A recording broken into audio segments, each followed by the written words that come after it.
Gracias te doy en esta hermosa mañana, Señor. Gracias, papito hermoso, porque tú has en primer lugar permitido abrir nuestros ojos, porque por tu voluntad es que nosotros estamos aquí, Señor. Gracias, gracias, bendito Dios, porque tú has sido bueno, porque tú has sido fiel, porque tú eres generoso con nosotros, Señor. Gracias te doy también, amado Señor, porque tú has revelado las profecías, porque tú has revelado estos tiempos, Señor. A pesar de que el mundo vive agitado, a pesar de que el mundo vive con tiempos peligrosos, Señor, vive angustiado, Señor, porque el pueblo vive temeroso por el bramido de las aguas, Señor, y por todo lo que sucede a nuestro alrededor. Tú eres quien nos mantiene fiel, tú eres quien nos mantiene firme, amado Señor. Gracias por tu divino Espíritu que ha sido dejado en esta tierra para darnos consolación, para darnos sabiduría, para darnos revelación. Gracias te doy, amado Señor, por el privilegio que tú me concedes de hablar de ti, de predicar tu bendita palabra, Señor. Solamente soy un portador de la voz, Señor, del anuncio, del mensaje que tú tienes para nuestras vidas, amado Dios. Y que toda la gloria, que toda la honra y que todos los aciertos sean solo para ti, amado Dios. Que todas las victorias solamente sean para ti, Señor. Y te alabo, te glorifico, Señor, y bendigo esta enseñanza y bendigo a todos y cada uno de los que estamos aquí reunidos. En el nombre poderoso, glorioso, majestuoso de tu Hijo amado Jesús. Amén. Y amén, Señor. Y pues aquí está el título de nuestra enseñanza. Mis hermanos, pueden tomar asiento, por favor. Y vamos a disponer nuestros sentidos. Y pues aquí está, ¿verdad? Estamos preparados, hermanos, verdaderamente para los últimos tiempos. Para nadie es extraño, ¿verdad? Una vez más, el saber que pues tiempos peligrosos se acercan, que cada vez, mis hermanos, se vienen acelerando, se vienen acelerando tantas cosas que nos anuncian que efectivamente ya estamos en el cumplimiento de los tiempos finales. Pero no solamente basta con saber que estamos en el cumplimiento de los tiempos finales, es necesario saber, entender en qué momento, en qué etapa de la historia de los tiempos finales es que nosotros nos encontramos. Y retomando lo que leíamos en Daniel, capítulo 12, versículo 4, vamos nosotros a observar, mis hermanos, que básicamente todo el libro de Daniel habla de profecías. Y de hecho la Biblia está compuesta en su gran mayoría de profecías. Algunas profecías ya se cumplieron, otras profecías se están cumpliendo y otras más están por cumplirse. Pero fíjense, es sumamente interesante lo que dice el libro de Daniel, específicamente en el versículo 4, el capítulo número 12. Dice, es una orden que Dios le da a Daniel, le dice, cierra las palabras y sella el libro hasta el tiempo del fin. Quiere decir que ese libro en específico, todo lo que las profecías que están declaradas en ese libro van a estar selladas y cerradas hasta el tiempo final. Ahora muchos, ¿verdad? Ya sabemos que los enemigos de Dios van a buscar cualquier pretexto, cualquier excusa, cualquier momento, cualquier oportunidad para desacreditar la palabra de Dios. Pues para que vean que nuestro Dios es poderoso, para que vean que nuestro Dios es maravilloso, esa profecía se cumplió de manera literal. Nosotros sabemos, nosotros entendemos que esa profecía y todas las demás profecías se cumplen bajo un discernimiento espiritual. Pero aún los que tienen ese discernimiento espiritual velado, que no alcanzan a comprender las cosas de Dios, aún Dios les da un portazo en la cara y les muestra que su palabra se cumple, que su palabra es meramente fiel. ¿Qué sucedió, mis hermanos? Resulta que cuando se escriben los manuscritos antiguos, el pueblo de Israel es capturado, es llevado cautivo por los babilonios y muchos de esos escritos pues, se pierden. Y se hicieron descubrimientos recientes en el último siglo donde se encontraron diversos papiros, diversos rollos antiguos con los escritos originales de las escrituras, porque se hicieron copias. Cuando hicieron los escritos originales, se hicieron copias, y esas copias pues, fueron las que comenzaron a divulgarse entre el mismo pueblo de Israel, y que cuando fueron capturados los israelitas, pues también los pueblos paganos, vamos a decirlo así, pues tuvieron acceso a esas copias. Pues resulta, mis hermanos, que uno de los últimos libros que se encontró en el Mar Muerto fue el libro del profeta Daniel. Quiere decir que cuando se abrió ese libro, cuando se desenrolló esa palabra, se estaba cumpliendo eso que nosotros observamos aquí. Específicamente en el año 1947. Se descubren los rollos antiguos originales del profeta Daniel en 1947 y en 1948 se establece el nacimiento del Estado de Israel. Díganme ustedes si eso no es una gran señal de que estamos en el cumplimiento de los tiempos finales. El Señor le dijo a Daniel: cierra las palabras y sella el libro hasta el tiempo del fin. Encuentran ese libro y se demuestra que efectivamente lo que estaba escrito en las copias es fiel del original. Dice la palabra además: muchos correrán de aquí para allá. Y así estamos, ¿verdad? Así estamos el día de hoy, yendo de un lado para otro. Hoy podemos viajar, hoy podemos desplazarnos, trasladarnos de un continente a otro. Hoy el mundo anda así, completamente agitado, acelerado. Muchos correrán de aquí para allá, perdón. Y la ciencia se aumentará. Y efectivamente, hoy los conocimientos científicos son todavía más acelerados, todavía más extraordinarios. Cada vez descubrimos aún muchísimas más cosas. Y vamos añadiendo todavía más conocimiento. Pero en el discernimiento espiritual, como les decía hace unos minutos, esto implica que efectivamente muchos correrán de aquí para allá. Pero ¿de qué manera correrán espiritualmente hablando, mis hermanos? Así. Muchos correrán de aquí para allá. Lo que encuentro aquí, ahora lo voy a... Hay una revelación y me permite encontrarlo aquí y ahora voy hacia acá. Y hay otra parte. De aquí para allá. El conocimiento se adquiere espiritualmente de esta parte de la Biblia a la otra parte. Y estamos así. Hoy, en los tiempos finales, hemos descubierto que efectivamente el conocimiento se adquiere descubriendo, develando la Biblia de aquí para allá. Y la ciencia, el conocimiento de la palabra de Dios se aumentará. Efectivamente, hoy el conocimiento de la palabra de nuestro Dios es muchísimo, muchísimo más grande. Vayamos al Evangelio de Marcos, por favor, capítulo 4, versículos 22 al 23. Y aquí lo tenemos en la pantalla.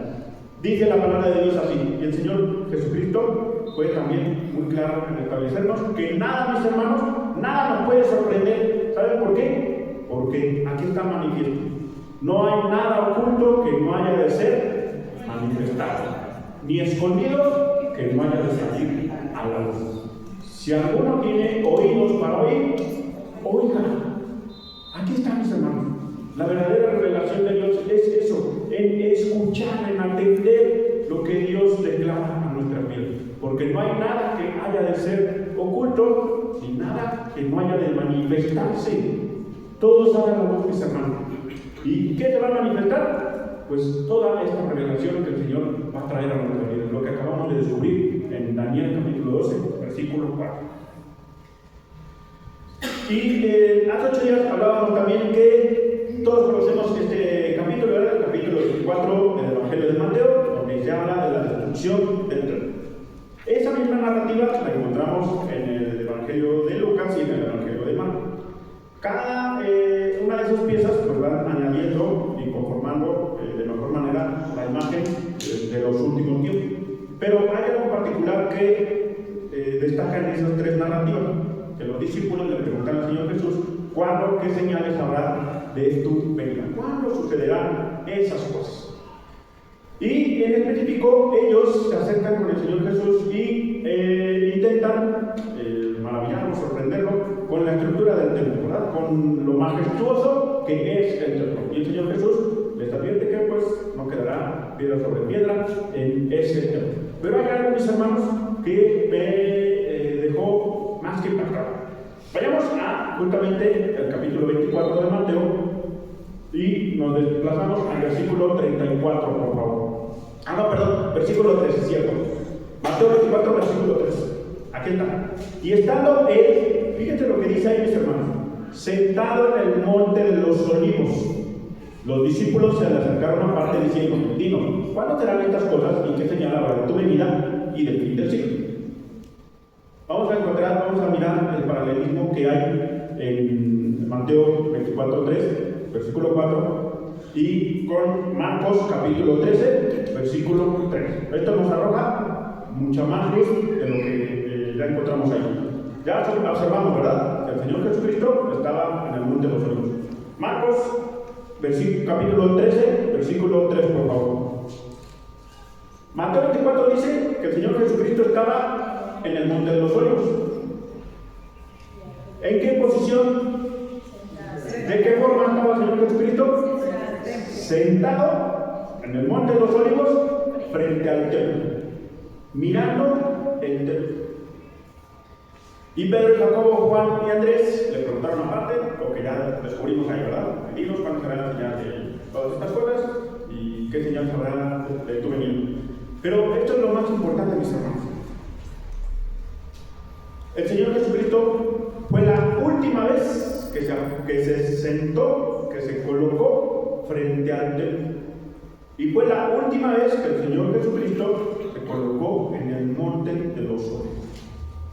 La última vez, mis hermanos, que fue sitiada la ciudad de Jerusalén, describe que el Espíritu de Dios abandonó el templo y se posó en el monte de los olivos. ¿Qué quiere decir esto, mis hermanos? Que el Señor Jesucristo, cuando venga por segunda vez, ¿dónde creen ustedes que va a posarse? En el monte de los olivos. La presencia de Dios se posó en el monte de los olivos, se fue de ahí, ya no está más en el templo, y cuando venga el Señor Jesucristo por segunda vez, volverá a colocarse, a posarse en el monte de los olivos. Por eso dice la Escritura que todo ojo le verá. ¿Dónde lo veremos? En el monte de los olivos. Ahí el Señor Jesucristo, ahí será posado, ahí volverá con gloria, con poder, con majestuosidad a colocarse en el monte de los olivos. Quiere decir que la presencia de Dios abandonó el templo. Desde el monte de los olivos. El Señor Jesús ya no volvió a entrar en el templo. Pero antes de abandonar el templo, ¿qué pasó? Limpió el templo. Antes de esa narración de Mateo 24 y Marcos 13, si nosotros leemos en nuestra Biblia capítulos antes, observamos que nuestro Señor Jesucristo entra 2 veces al templo.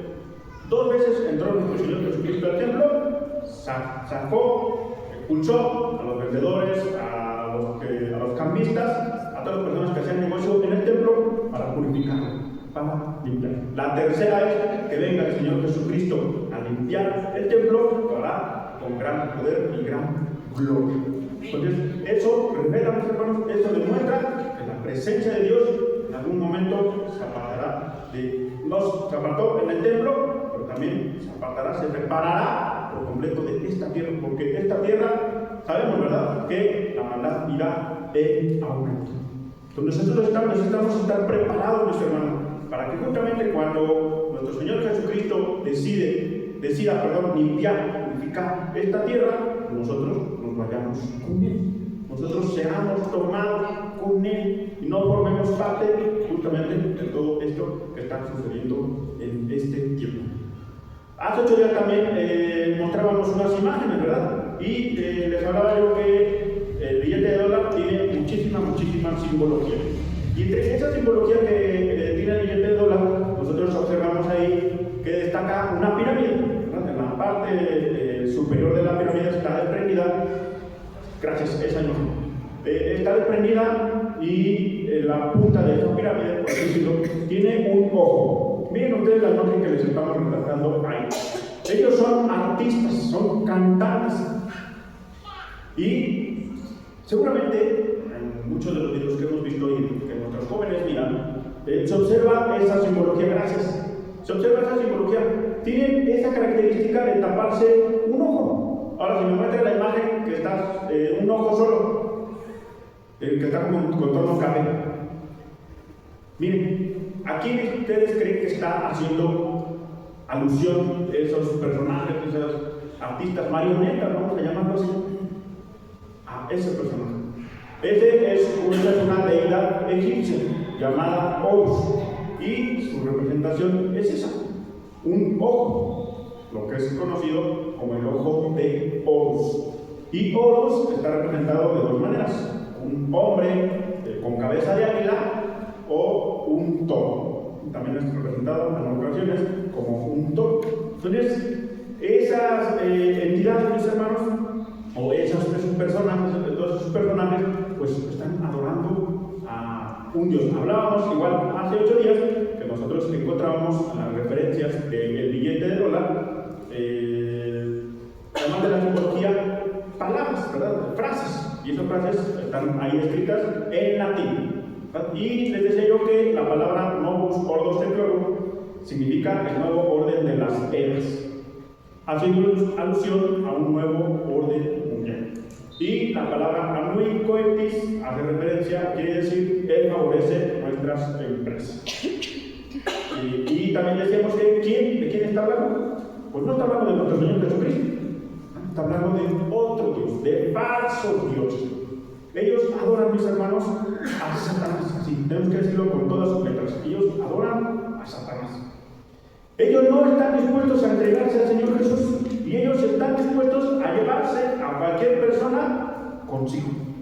Ellos de antemano saben que va a haber grande condenación, pero si pueden utilizar todas las herramientas y los instrumentos que sean necesarios para llevarse a gran parte de la humanidad, pues lo van a hacer.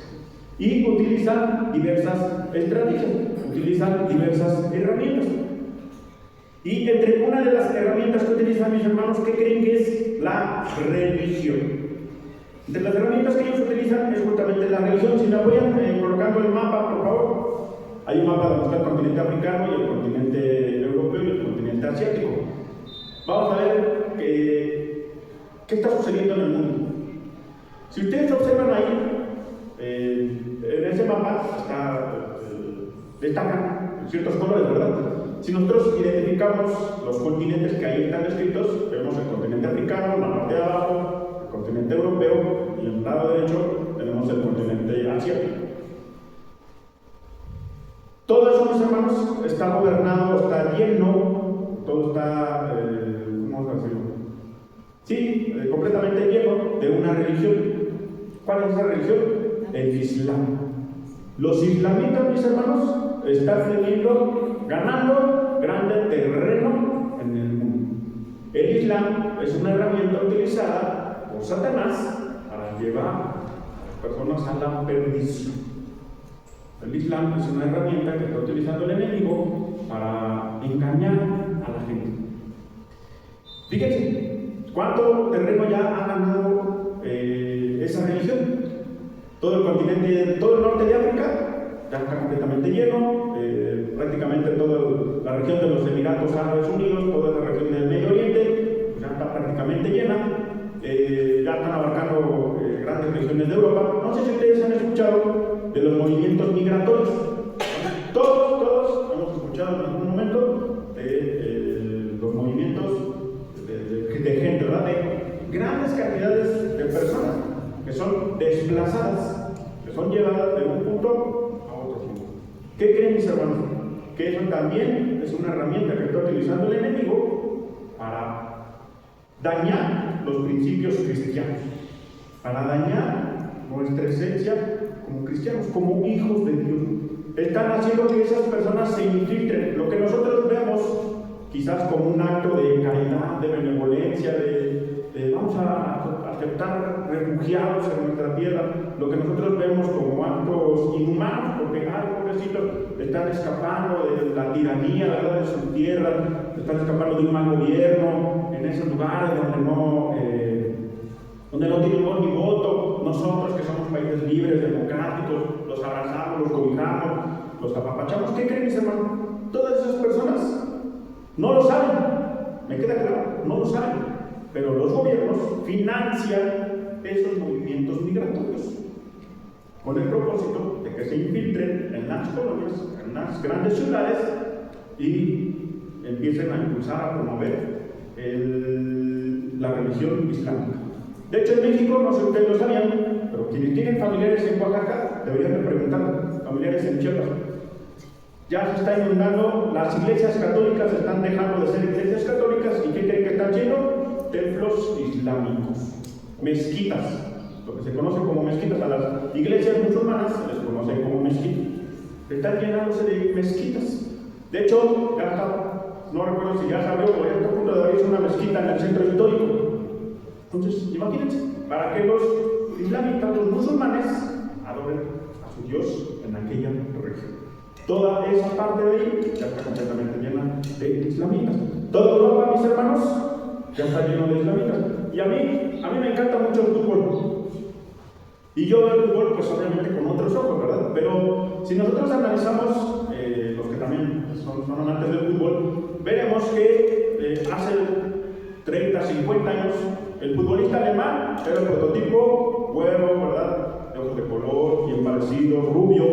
Pero hoy, mis hermanos, la mayoría de los futbolistas alemanes son de raza negra, ¿no? Entonces tienen ya sus características, su complexión ya fue completamente hecha a un lado. ¿Por qué creen ustedes que está pasando eso? Porque el enemigo lo que busca es dañar, obviamente, la identidad.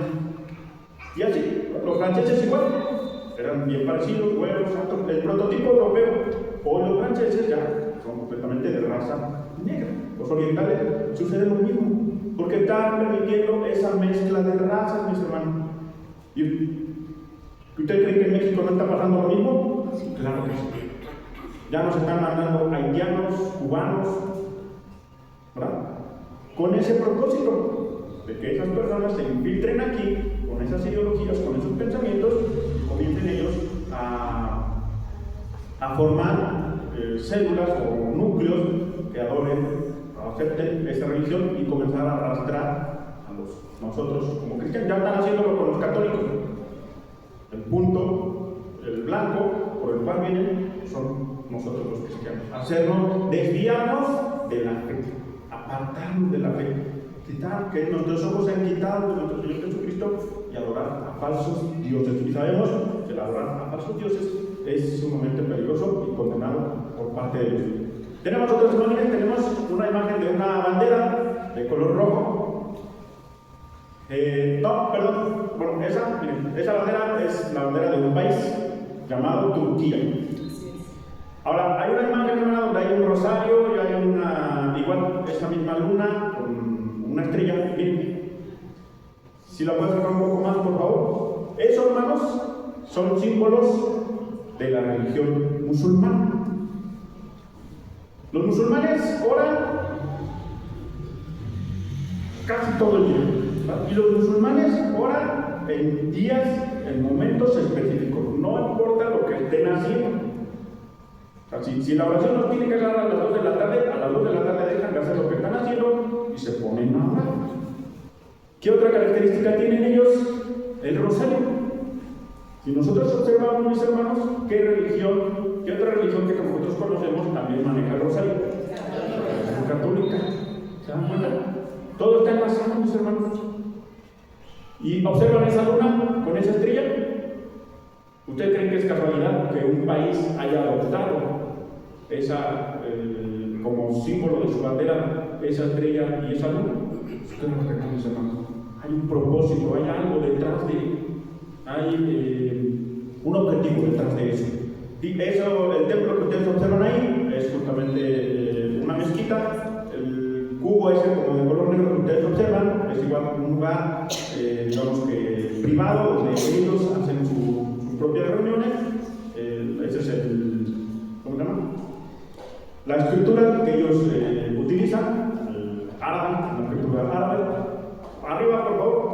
Vemos ahí esa mano, ¿verdad? Que simula una mano. ¿Y qué tiene esa mano, mis hermanos? Un ojo. ¿Se dan cuenta? Todo está conectado.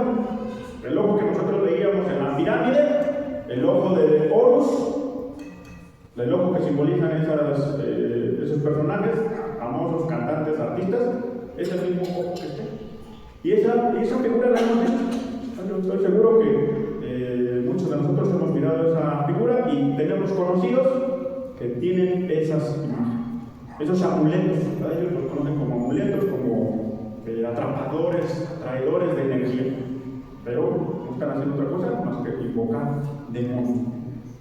Y ahora sí, regresamos a la bandera. Turquía, mis hermanos, quiere decir que Turquía va a jugar un papel fundamental en los tiempos finales.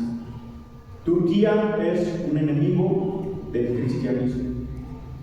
Los turcos, casi todos nos centramos nuestras miradas, centramos nuestros sentidos en Palestina, en los Emiratos Árabes Unidos, en Afganistán, en Irak, pero no nos damos cuenta que hay alguien que va a actuar detrás, alguien que está empezando a planear, a maquinar, a dar pasos discretos, concretos, pero con un objetivo detrás.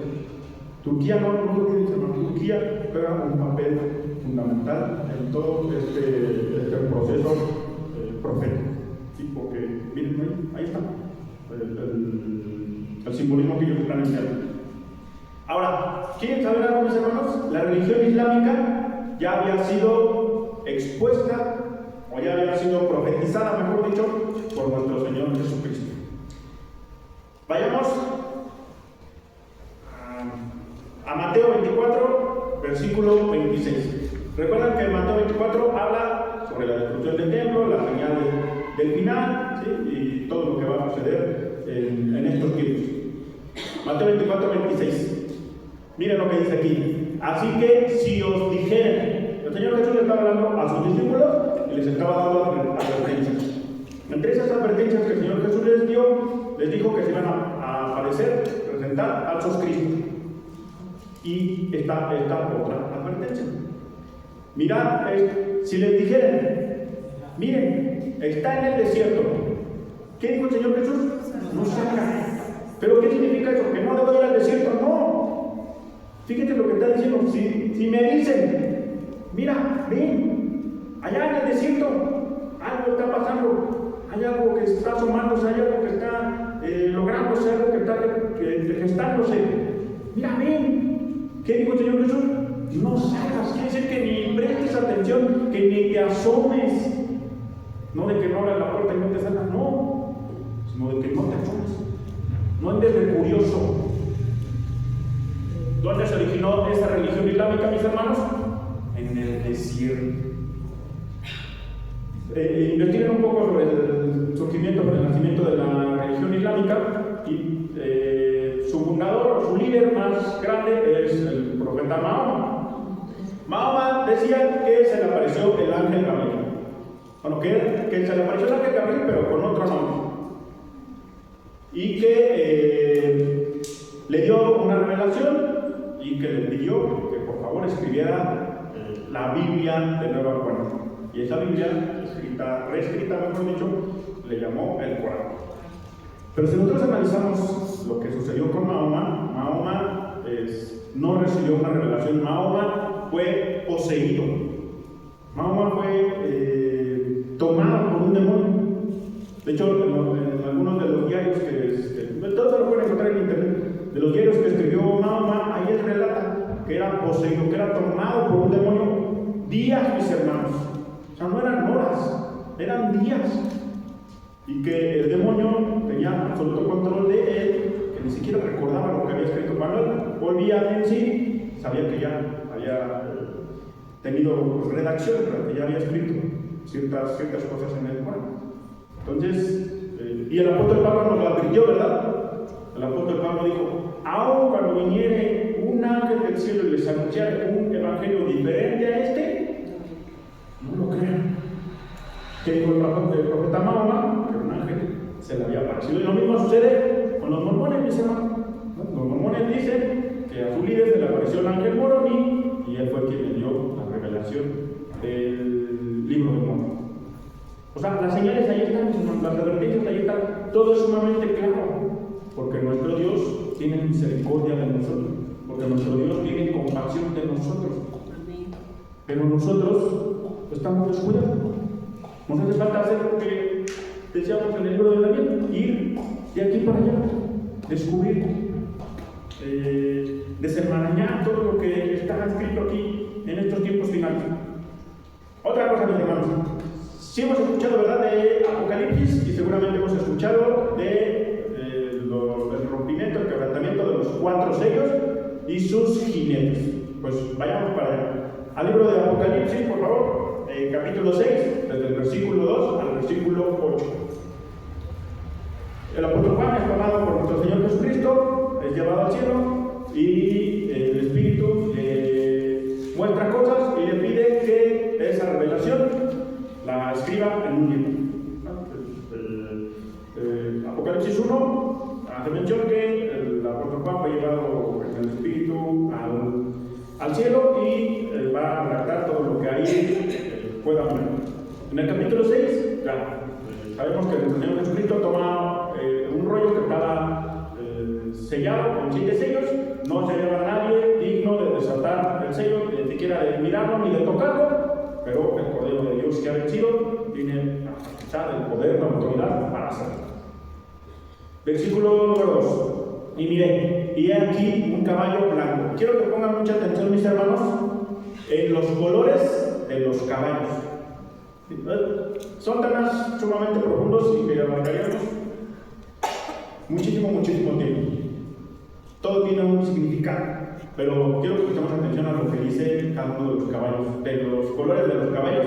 Y ahorita les voy a mostrar una imagen y ustedes van a relacionar esos colores con esa imagen. Y miré, y aquí un caballo blanco. Versículo 3, por favor. Cuando abrió el segundo sello, oí al segundo ser viviente que decía: ven y mira. Versículo 4, por favor. Y salió otro caballo de color bermejo. Quiere decir color rojo. Y al que lo montaba le fue dado poder de quitar de la tierra la paz, y que se matasen unos a otros, y se le dio una gran espada. Cuando abrió el tercer sello, oí al tercer viviente que decía: ven y mira. Y miré, y aquí un caballo negro. Versículo 6, por favor. Y oí una voz en medio de los... No, versículo 7. Cuando abrió el cuarto sello, oí la voz del cuarto ser viviente que decía: ven y mira. Versículo 8. Y he aquí un caballo amarillo. La traducción correcta, mis hermanos, es un caballo verde. En el original, en el griego original, no es amarillo, sino que es color verde. Hay una imagen, hermana, por favor, de unas banderas. ¿Sí recuerdan los colores, mis hermanos? Sí. Miren lo que observamos ahí. Todas esas son banderas de países. ¿Y qué colores tienen esas banderas? Bueno, salvo excepto esa azul, ¿verdad? Pero pues todo tiene gran relación. Si ustedes observan, todas las banderas tienen esos mismos colores: verde, blanco, rojo y negro. Y todas esas banderas comparten un mismo territorio. ¿Se dan cuenta? Que el Señor Jesucristo nos estaba mostrando que, y no es casualidad, mis hermanos, no es casualidad que todos y cada uno de esos países hagan alianzas para ir en contra del pueblo de Dios. Primeramente, representado por Israel, y en segundo lugar, representado por nosotros. Debemos de saber, hermanos, que cuando se haga la persecución, cuando se dé la persecución, primero irá por el pueblo de Israel.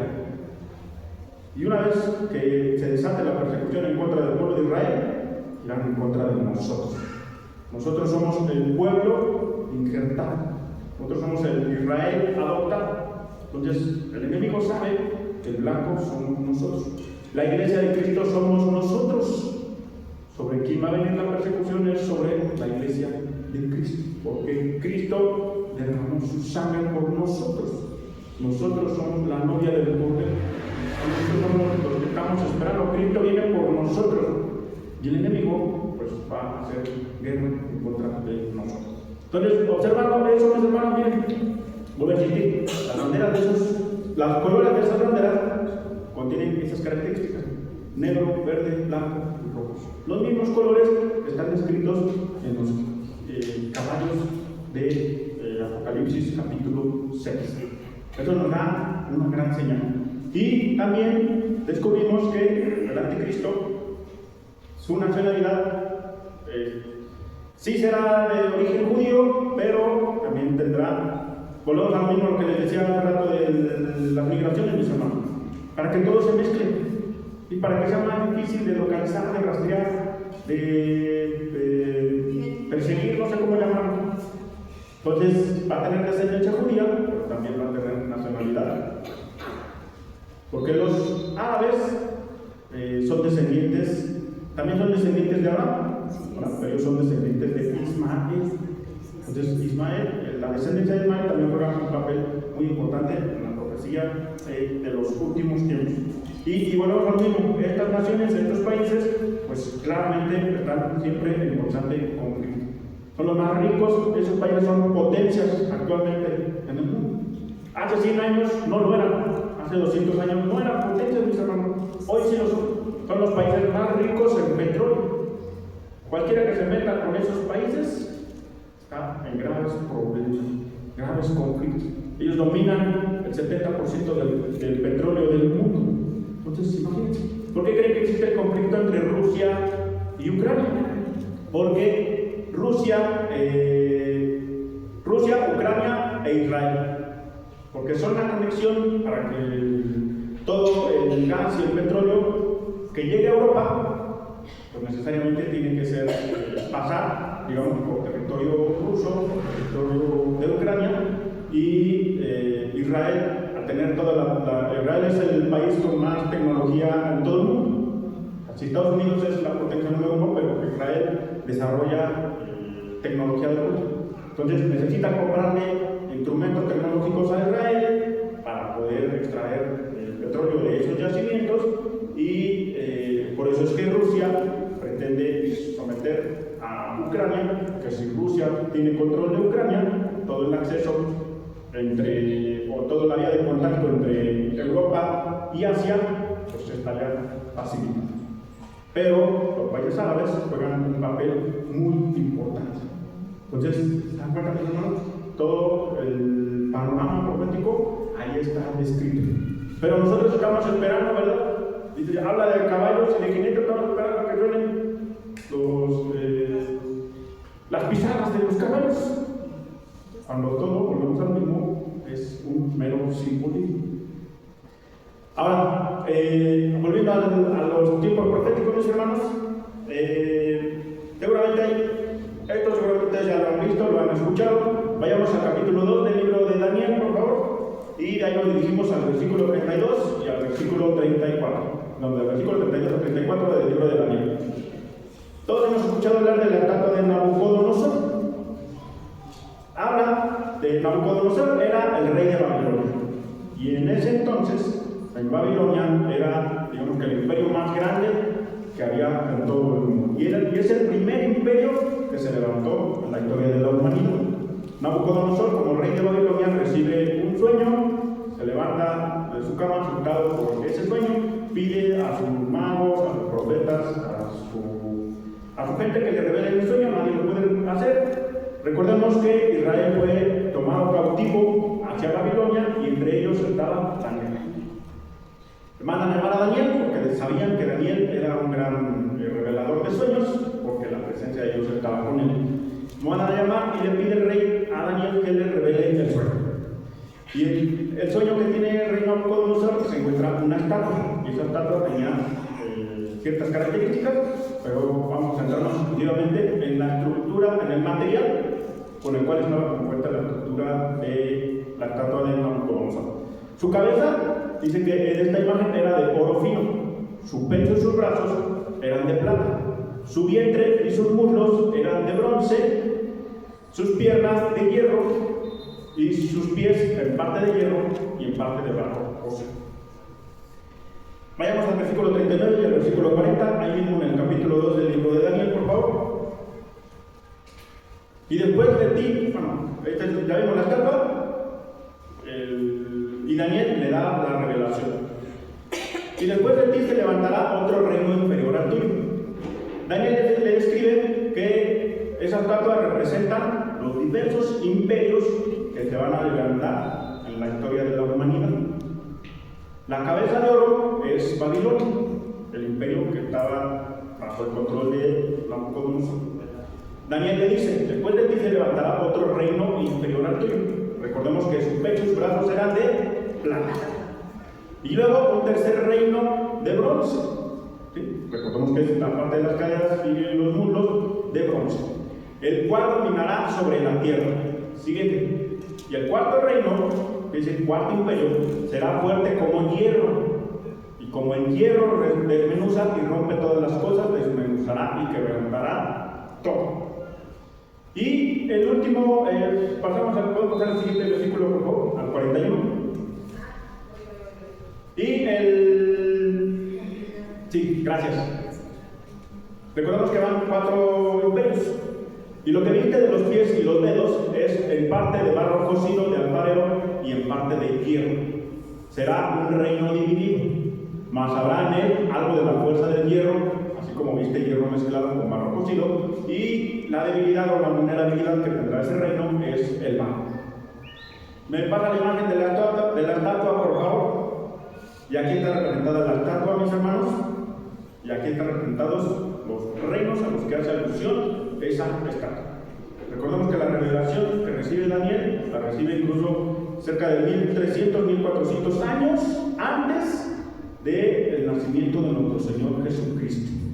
Para ese entonces solamente existía un imperio, el imperio babilónico. Hoy nos encontramos en el año 2025 y ya hemos visto el cumplimiento de esos imperios. El primer imperio es el imperio babilónico, el segundo imperio, el imperio de plata, es el imperio medo-persa, el tercer imperio es el imperio griego, el cuarto imperio es el imperio romano. Y el quinto y último imperio, mis hermanos, es el imperio del anticristo. Babilonia se conoce, recordemos que es el primer imperio que se estableció en la historia de la humanidad. Babilonia se conoce porque sus orígenes se remontan a la Torre de Babel. ¿Por qué es conocida la Torre de Babel? Porque los seres humanos se unieron, hicieron alianzas entre sí para subir al cielo, colocar su reino en el cielo y gobernar todos juntos como una sola nación, como un solo pueblo. Por eso Dios tuvo que descender del cielo para confundir sus lenguas, con el propósito de que todos los seres humanos se dispersaran y existiera confusión. El nombre de Babel significa confusión. Entonces, Babilonia, esa antigua Babilonia, mis hermanos, no ha dejado de cesar en su intento por establecer un único gobierno mundial. Todos los seres humanos se reunieron en Babilonia para establecer un reino, un gobernante, una nación. ¿Qué creen que va a pasar con el gobierno del anticristo? ¿Qué busca el gobierno del anticristo? Un solo gobierno, un solo reino, un solo gobernante, una sola nación, una moneda. Todo lo que estamos viviendo, mis hermanos, está conjugándose para efectuar claramente un gobierno mundial. Si ustedes observan ahí, miren lo que dice con letras rojas, no sé si se alcanza a ver, pero hay una mezcla, ¿verdad? Recordemos que el último imperio dice que iba a ser una mezcla del hierro con el barro. ¿El hierro qué representa? Roma. ¿Ustedes ahí lo observan?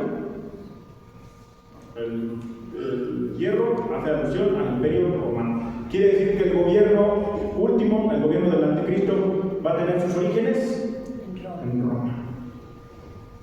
Todo lo que enseñaron los romanos, la manera, los hábitos que tenían los romanos, la forma en la que gobernaban los romanos, va a formar parte del imperio del anticristo. Y dice que será mezclado con barro. ¿Mis hermanos? ¿Y de dónde nosotros leemos y obtenemos el barro? ¿Qué simbolismo o qué característica tiene el barro en la Biblia? Vayamos a Génesis capítulo 2, versículo número 7, por favor. De eso fue hecho el hombre. Génesis 2, 7. Ese no lo puse, perdón. Fíjense. Entonces Jehová Dios formó al hombre del polvo de la tierra, del barro, y sopló en su nariz aliento de vida, y fue el hombre un ser viviente. ¿Qué significa eso? El gobierno del anticristo tendrá raíces romanas, pero será gobernado por un hombre, por alguien formado de barro.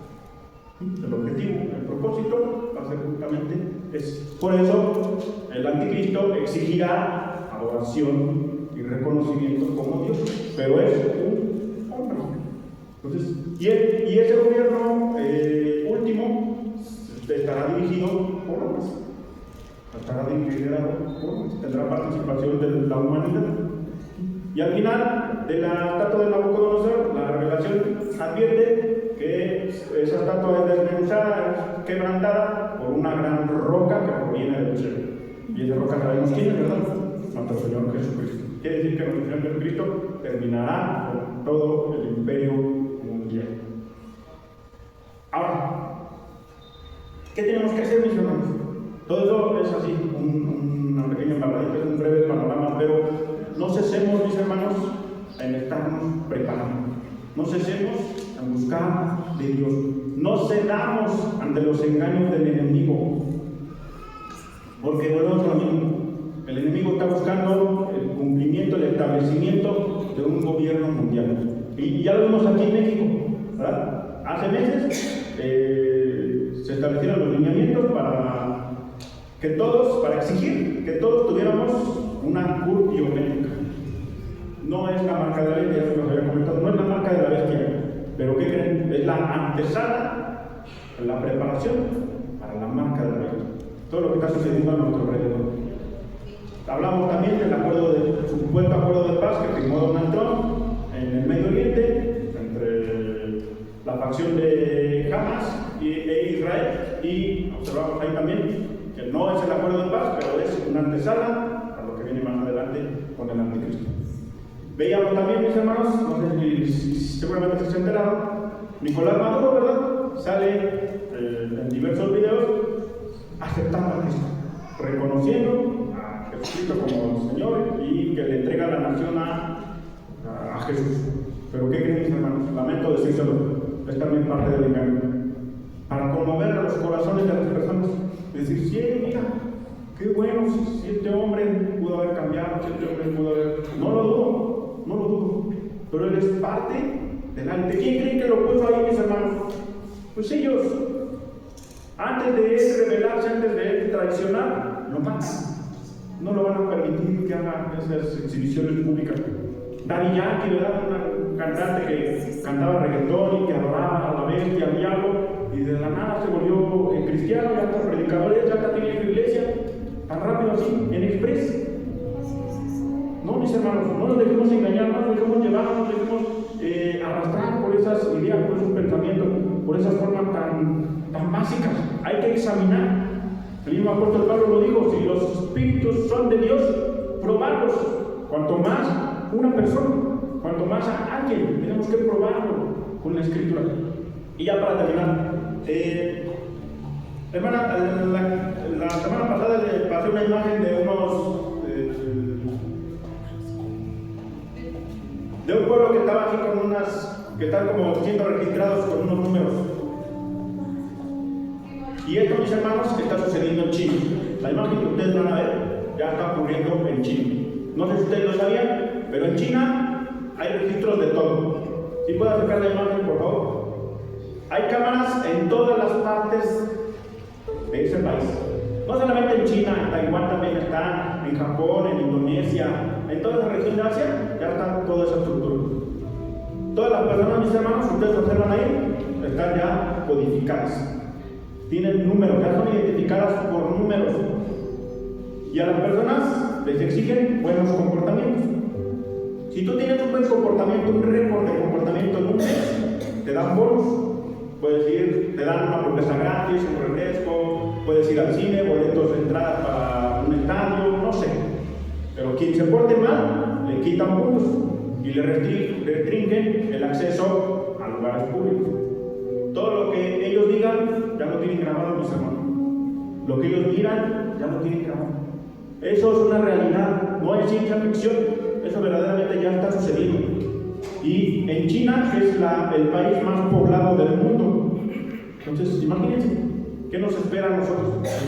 ¿Ustedes creen que fue casualidad que nos llenáramos de productos chinos? Pues no, mis hermanos. Es para que nos familiaricemos con lo que está sucediendo en China y veamos a China, una gran potencia mundial. Los chinos, ¿cuánto progresan? Los chinos son lo mejor que nos puede pasar en el mundo. ¿Sí saben a quién adoran los chinos? Al dragón. Un dragón rojo. Y nosotros aquí, más que dormir, esperando aquí nada más, bostezando, nada aquí, cansados porque ya hicimos mucho, ya hice mucho de la obra del Señor, ya. No, mis hermanos, tenemos que luchar, tenemos que esforzarnos, tenemos que ser verdaderos representantes del reino de Dios. Ya para terminar, Apocalipsis capítulo 22, versículos 6 y 7, por favor, vamos a ponernos de pie y vamos a leer estas palabras. Apocalipsis 22, versículos 6 y 7. Al final de los tiempos, mis hermanos, nuestro Señor Jesucristo nos pidió que confiáramos en Él. Al final de los tiempos, nuestro Señor Jesucristo nos dio la promesa, nos aseguró que Él guardaría nuestras vidas. Y que todo lo que Él nos declaró no es para atemorizarnos, todo lo que Él nos declaró no es para tener miedo, es para vivir confiados.